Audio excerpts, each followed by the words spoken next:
नमस्कार शेतकरी मित्रांनो, सर्वप्रथम सर्व शेतकरी बांधवांचं मी पाहुण्या करू यूट्यूब चॅनलवर स्वागत करतो. व्हिडिओ बनण्याचं मुख्य कारण म्हणजे आपण आज दोन प्रोडक्टबद्दल माहिती बघणार आहोत. याच्यामध्ये एक आपलं मायकोरायझा आणि दुसरं म्हणजे रूटमोर डायमंड. या दोन प्रोडक्टबद्दल आपण त्या ठिकाणी माहिती बघणार शेतकरी मित्रांनो. जे पण अद्रक हळद उत्पादक शेतकरी किंवा इतर पिकाचे जे शेतकरी उत्पादक शेतकरी असतील त्यांच्यासाठी हा व्हिडिओ खूप महत्त्वाचा शेतकरी मित्रांनो. तर बघा, मायकोरायझा काय काम करते. मायकोरायझा हे एक आपलं फंगसमध्ये त्या ठिकाणी येते, सिम्बायोटिक फंगस म्हणून त्याची ओळख येते मित्रांनो. हे पिकाच्या मुळावरती राहते शेतकरी मित्रांनो. त्यासोबत पिकाच्या ज्या मुळात तंतुमय मुळं असतात त्यांचं डेव्हलपमेंट करण्यासाठी काम करते.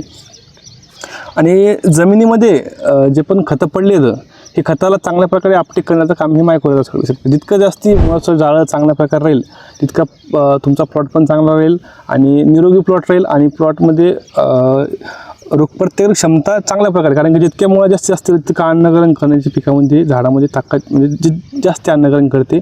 आणि जेवढं जास्त प्रकारामध्ये अन्नग्रहण केलं तेवढं झाडे सशक्त बनते आणि इम्युनिटी पॉवर चांगलं शकते मित्रांनो. त्याच्यानंतर आपण पोलंडहून एक्सपोर्ट केलेलं आपलं पवन्याग्रोचं रूटमोर डायमंड.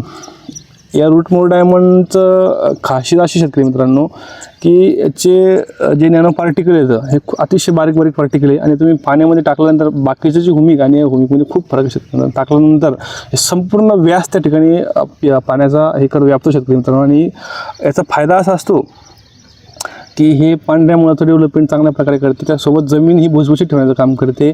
आणि जमिनीमध्ये जेवढे पण अन्नद्रव्य पडले याला आपटेक करण्याचं चांगल्या प्रकारे काम करते. आणि पांढऱ्या मुळा ज्या असतात याचं पण डेव्हलपमेंट चांगल्या प्रकारे करते. आणि पांढऱ्या मुळ्या हे खोलपर्यंत पोचण्याचं काम करते. जेवढं पांढऱ्या मुळा खोलपर्यंत जातील तेवढं अन्न पण चांगल्या प्रकारे आपटेक होईल आणि पिकाचं डेव्हलपमेंट पण चांगलं शेतकरी मित्रांनो. जे पण अद्रक हळद शेतकरी असतील त्यांनी ते आवश्यक वापरावे सुरुवातीच्या स्टेजमध्ये शेतकरी मित्रांनो. कारण की मुळाचं डेव्हलपमेंट हे खूप महत्त्वाचं असतं सुरुवातीच्या काळामध्ये. याच्याप्रमाणे 100 ग्राम एका एकरला वापरू शकता आणि 500 ग्राम हे रूटमोर डायमंड आपण त्या ठिकाणी वापरू शकतो शेतकरी मित्रांनो. धन्यवाद.